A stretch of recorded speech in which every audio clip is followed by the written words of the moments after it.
অন্ধকার ঘরে কাগজের টুকরো ছিঁড়ে কেটে যায় আমার সময়।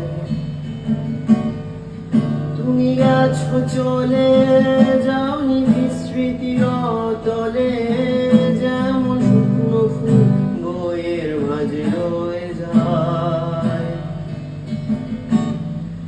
রেখেছিলাম তোমায় আমার হৃদয় গভীরে, তবু চলে গেছো এই সাজানো বাগান ছেড়ে। আমি রয়েছি তোমার অপেক্ষায়,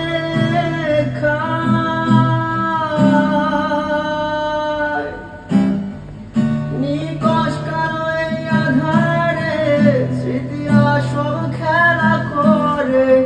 রয় শুধু নির্জনতা, নির্জনতায় আমি একা। একবার শুধু চোখ মেলো, আজও পথে আমি জানি আলো। তুমি আবার আসবে ফিরে, বিশ্বাসটুকু দু হাতে আগলে ধরে।